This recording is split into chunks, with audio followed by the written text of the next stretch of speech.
Bienvenidos a un nuevo episodio de nuestro canal Psicología Jungiana. En la vasta red del conocimiento humano existen senderos misteriosos y profundos que conducen a comprensiones esotéricas de la existencia, al entendimiento de lo divino y a la exploración de los rincones más oscuros de la psique humana. En este episodio especial del canal de Psicología Jungiana nos aventuraremos por uno de estos senderos enigmáticos, el gnosticismo. Imagina un mundo donde la sabiduría se entrelaza con la mística, donde los velos de la realidad se desvanecen para revelar verdades ocultas y donde la búsqueda del conocimiento espiritual es una odisea hacia la iluminación. Este es el mundo fascinante del gnosticismo, una corriente de pensamiento y experiencia que ha capturado la imaginación de buscadores espirituales y eruditos durante siglos. En este episodio nos sumergiremos en las profundidades del gnosticismo para explorar sus enseñanzas, mitos y símbolos desde la perspectiva única de la psicología junguiana. Descubriremos cómo las ideas gnósticas han influido en el pensamiento de Carl Gustav Jung y en su comprensión de la psique humana, revelando conexiones sorprendentes entre la mitología antigua y la psicología moderna. Desde los textos misteriosos de Nag Hammadi hasta las enseñanzas herméticas y alquímicas, exploraremos las raíces del gnosticismo y su impacto en la comprensión del individuo, la divinidad y el universo. Nos adentraremos en los mitos gnósticos de la creación, la redención y la gnosis, desentrañando sus simbolismos y significados ocultos para revelar la luz que ilumina el camino del alma. Acompáñanos en este viaje emocionante y revelador a través de los laberintos del gnosticismo, donde los arquetipos se entrelazan, los mitos cobran vida y la búsqueda del yo profundo o sí mismo se convierte en un viaje de autodescubrimiento y transformación. Prepárate para expandir tu mente, abrir tu corazón y sumergirte en las profundidades del conocimiento gnóstico desde una perspectiva junguiana. Los textos gnósticos encontrados en la biblioteca de Nag Hammadi representan un descubrimiento crucial en el episodio de las tradiciones y creencias gnósticas. Estos manuscritos, descubiertos en la década de 1940 en Egipto, ofrecen una ventana fascinante hacia las enseñanzas, mitos y prácticas de diversas comunidades gnósticas que florecieron en los primeros siglos del cristianismo. La biblioteca de Nag Hammadi contiene una colección diversa de textos que incluyen evangelios apócrifos, tratados filosóficos, himnos y discursos místicos. Estos textos proporcionan una visión alternativa del cristianismo primitivo y revelan una rica y variada gama de interpretaciones de la enseñanza de Jesús y del significado de la salvación. Uno de los aspectos más intrigantes de los textos gnósticos de Nag Hammadi es su énfasis en la búsqueda del conocimiento espiritual o gnosis como medio de liberación del mundo material y de la iluminación espiritual. La gnosis, en el contexto gnóstico, se entiende como un conocimiento interior que se obtiene por revelación directa de la divinidad que trasciende la mera fe o creencia. Los textos gnósticos de Nag Hammadi también presentan una cosmología compleja y multifacética que contrasta con la visión cosmogónica tradicional del cristianismo. Estos escritos exploran temas como la creación, el origen del mal, la naturaleza del ser humano y el papel de los seres divinos en la salvación del alma. Entre los textos más conocidos encontrados en Nag Hammadi se encuentran el Evangelio de Tomás, el Evangelio de Felipe, el Evangelio de la Verdad y el Tratado sobre la Resurrección. Cada uno de estos textos ofrece perspectivas únicas sobre la vida, las enseñanzas y el significado espiritual de Jesús, así como revelaciones profundas sobre la naturaleza del ser humano y su relación con lo divino. Es importante hacer especial hincapié en que el gnosticismo es un sistema de pensamiento conscientemente sincrético y no es una herejía intracristiana. Las creencias fundamentales de la gnosis se extienden ya antes de la era cristiana, por la zona oriental del Mediterráneo, y su ideario es precristiano. Sus motivos se nutren de muy diversas fuentes y orientaciones religiosas, y algunas de ellas no tienen nada que ver con el cristianismo o bien pugnan con él. En resumen, los textos gnósticos de la biblioteca de Nag Hammadi representan una invaluable fuente de conocimiento para comprender las diversas corrientes de pensamiento y práctica religiosa que existieron en los primeros siglos de la era cristiana. Estos escritos desafían nuestras concepciones tradicionales sobre la fe y la espiritualidad y nos invitan a explorar nuevas formas de entender el misterio de la existencia humana y divina. Pero, ¿qué es la gnosis? La gnosis, en su esencia más profunda, es un término que abarca un conocimiento interior y directo de la divinidad, de la realidad última y de uno mismo.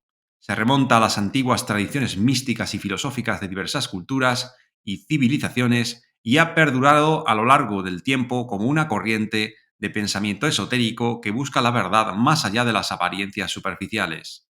La palabra gnosis proviene del griego antiguo y significa conocimiento. Sin embargo, en el contexto espiritual y filosófico, la gnosis va más allá de un simple conocimiento intelectual o académico. Se refiere a una comprensión profunda y experiencial que trasciende los límites de la mente racional y se adentra en los dominios de lo trascendente y lo sagrado.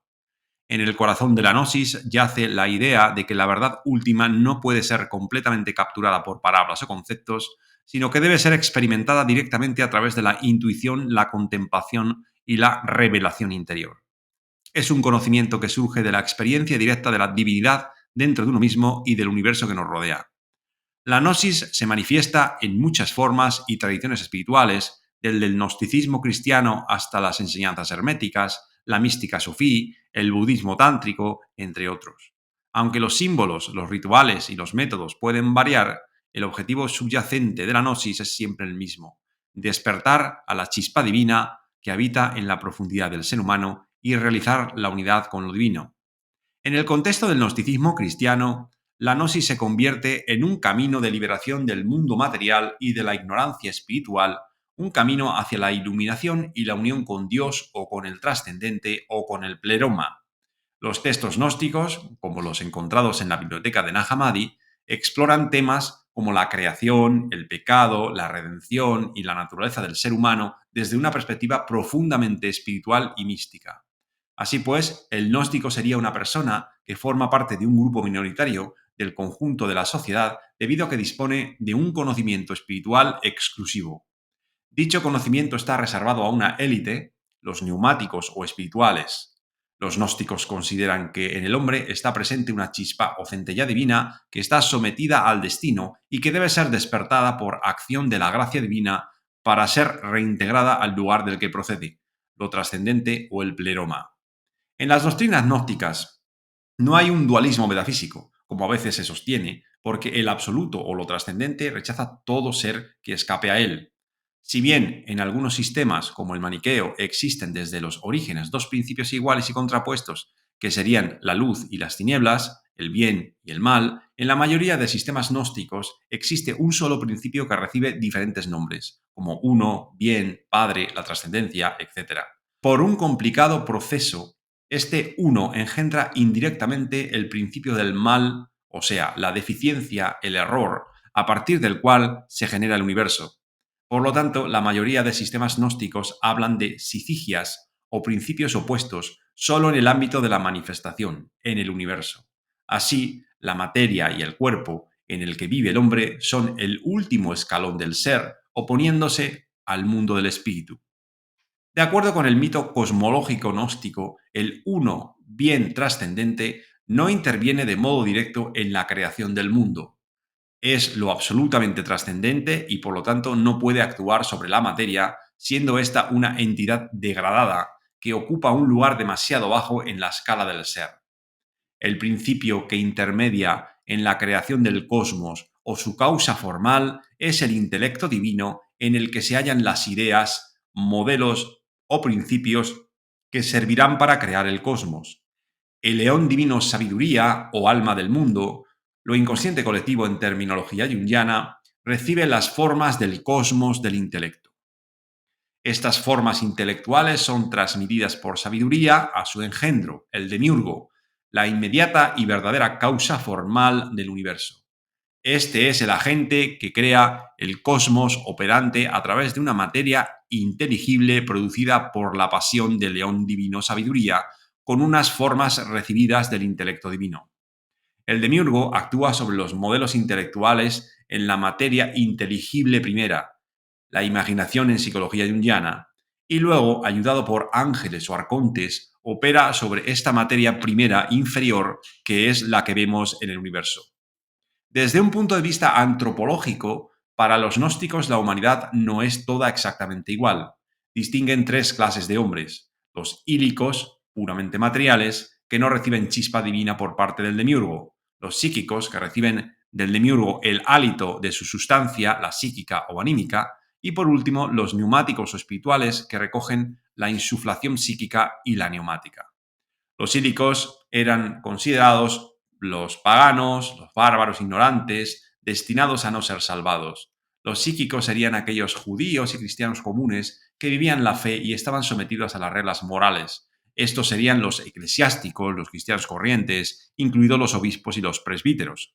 Los psíquicos se podían salvar, pero los verdaderamente espirituales eran los únicos que poseían el conocimiento, la gnosis, el desvelamiento de que tenían una centella divina. Estos neumáticos observaban las leyes morales por amor, no por imposición o por normas morales externas, y se salvan por su propia naturaleza, no por su conducta o prácticas rituales, dado que la salvación era un acto de gracia. Todo el sistema de pensamiento y vida gnósticos están centrados en la salvación, que consiste en el rescate de la chispa divina inmersa en la materia. La divinidad es la primera interesada en que el espíritu retorne al lugar del que procede. Para conseguir ese objetivo, Dios, el trascendente, se apiada del hombre y envía al mundo a un Salvador. Si bien los neumáticos están predispuestos por naturaleza a la salvación, ésta se obtiene por pura gracia divina y debe proceder de la divinidad. Esta salvación suele requerir la forma de una llamada que suscita en el hombre espiritual el recuerdo de que la patria de su sí mismo o yo auténtico no está en la tierra, sino en el cielo. Esta llamada despierta el sí mismo del hombre, que permanecía ebrio o adormecido por los encantos aparentes de lo material, y lo dispone para la salvación. Esta salvación, producto de la gracia, es sin embargo provisional, puesto que no se consigue plenamente hasta el momento de la muerte. Hasta este momento es necesaria la fortaleza y la perseverancia para vivir de acuerdo con las exigencias de la gnosis. Gracias a un entrenamiento adecuado, con ejercicios ascéticos, el gnóstico se purificará de toda adherencia psíquica o material y conservará intacto su espíritu. La revelación gnóstica está continuamente activa en el mundo y no coincide con la revelación del Antiguo Testamento, que es expresamente desacreditada por los gnósticos. La salvación requiere de la presencia de la figura de un redentor, o liberador, o iluminador. Solo en los textos gnósticos cristianos encontramos que este Salvador es Cristo, por lo que no hay una concepción unitaria de dicha figura. Esta figura es representada mediante figuras bíblicas o entidades tomadas del universo mítico de los primeros principios o del pleroma, tales como Eva, Set, el Elet, Melquisedec, sabiduría, el espíritu de vida, mente universal o pensamiento, la palabra o logos, o bien figuras angélicas. Además, también está presente la idea de que la figura salvadora, al mismo tiempo, necesita ser salvada, es decir, el Redentor debe ser redimido también. Así, cuando el Salvador desciende, viene a rescatar las centellas divinas, aprisionadas en la materia, que proceden del pleroma, o sea, del mismo Salvador, por lo que viene a rescatar partes de sí mismo para que retornen al lugar del que proceden. Con ello el Salvador se salva a sí mismo. Mientras dure la vida del gnóstico en la tierra, su tarea consistirá en profundizar en la gnosis que ha venido a traer el Salvador. Todo su anhelo radicará en dejar esta vestidura carnal y lograr que su parte superior, el espíritu, el sí mismo, retorne al pleroma del que procede y así gozar de descanso y felicidad eternos. Para el gnóstico, el pecado es el abandono en la tierra del ámbito celeste, es decir, ignorar que el hombre es Dios y que Dios es el hombre. Así, el gnóstico debe perseverar en el amor a Dios para que con la muerte se produzca el acceso a Dios, una vez que el hombre se conoció a sí mismo y supo lo que realmente debía de saber. La actitud del gnóstico, que ha recibido la revelación de su origen y fin último, se reduce a dos posibles posturas antitéticas. La primera consiste en introducir en su modo de vida una renuncia, ya desde el mismo momento de la iluminación, a todo lo corpóreo o material, llevando un estilo de vida completamente ascético. La segunda postura consiste en considerar que el espíritu no es afectado de ningún modo por lo que haga la materia y puede llevar una vida mundana libertina.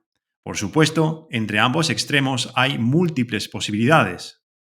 En el caso de la primera actitud, la ascética, esto se traduce en última instancia en una actitud exterior según la cual el gnóstico rechaza todos los valores de este mundo, siente un extrañamiento voluntario a todo valor terreno, tiene un sentimiento profundo de no pertenecer a este mundo, una aspiración aún más allá, a un orden ideal que trasciende todo lo mundano, un desinterés por lo político y por cualquier construcción o realización de algo que implique lo material. En cuanto a la postura más libertina, fue criticada sobre todo por los padres de la Iglesia con grandes dosis de exageración proyectiva, quienes señalaban sus excesos, especialmente sexuales. Sin embargo, los casos de libertinaje entre los gnósticos son escasos, pues de haber existido un auténtico libertinaje, ya se hubieran encargado los padres de la Iglesia en señalarlo, otorgándole más espacio en sus refutaciones.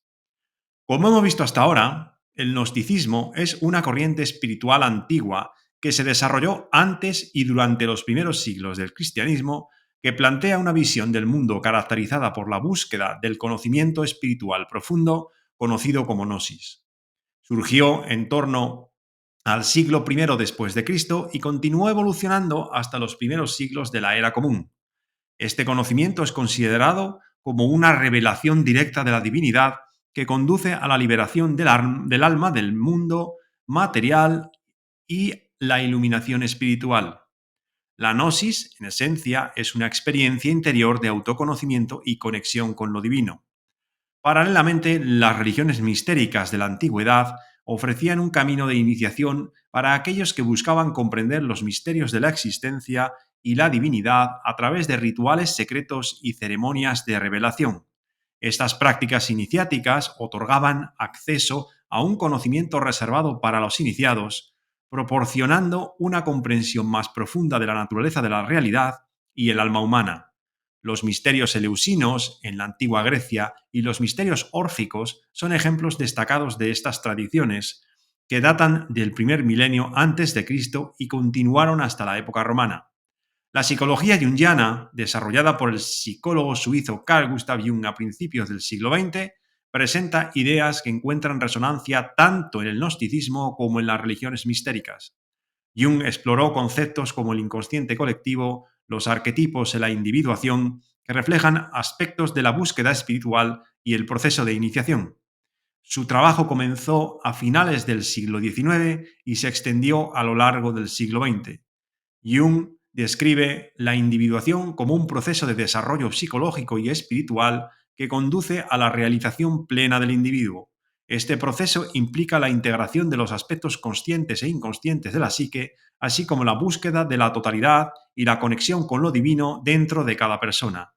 Jung enfatiza que la individuación es un viaje único y personal que requiere confrontar y trascender las limitaciones del yo identificado con la máscara social o persona para alcanzar una comprensión más profunda de uno mismo y del mundo que nos rodea. En el catolicismo, autores como el teólogo y filósofo suizo Hans Urs von Balthasar han expresado críticas hacia la psicología junguiana, cuestionando su complejidad con la doctrina católica y su énfasis en la exploración del inconsciente y la espiritualidad. Von Balthasar argumenta que la psicología de Jung podría desviar a las personas de la fe católica y conducirlas hacia un enfoque más secularizado de la espiritualidad, como ya ocurrió en los orígenes del cristianismo con los padres de la Iglesia cuando se referían al gnosticismo. Por otro lado, autores como el teólogo y el psicólogo católico Donald Helpy han encontrado puntos de encuentro entre la psicología junguiana y la comprensión de la psique humana desde una perspectiva religiosa o espiritual. Helpy sostiene que las ideas de Jung sobre el inconsciente colectivo y los arquetipos pueden enriquecer la comprensión de la fe y la espiritualidad desde una perspectiva católica siempre y cuando se aborden con discernimiento y dentro del marco de la enseñanza de la Iglesia. Carl Gustav Jung, en su obra Psicología y Religión, planteó críticas al cristianismo desde una perspectiva psicológica y religiosa. Aunque Jung no rechazaba por completo el cristianismo, sí cuestionaba ciertos aspectos de la doctrina y la práctica cristianas desde un enfoque psicológico. En su análisis, Jung destacó la importancia de la experiencia religiosa personal y la necesidad de integrar aspectos de la psique humana que podrían ser relegados por la religión tradicional. Criticó la visión exclusivamente racional y dogmática del cristianismo, argumentando que podría limitar el potencial de desarrollo espiritual y psicológico de las personas. Jung también abordó la cuestión del mal en el mundo y la dificultad de reconciliar la existencia del sufrimiento humano con la creencia en un Dios todopoderoso y amoroso. Estas críticas, aunque planteadas desde un contexto psicológico, fueron interpretadas por algunos como desafíos a la teología cristiana tradicional. Es importante señalar que Jung mantuvo una relación compleja con el cristianismo y no se consideraba a sí mismo como un crítico radical de la fe cristiana en su totalidad. Más bien, su objetivo era explorar cómo la psicología y la religión podrían complementarse y enriquecerse mutuamente para el crecimiento personal y espiritual de las personas.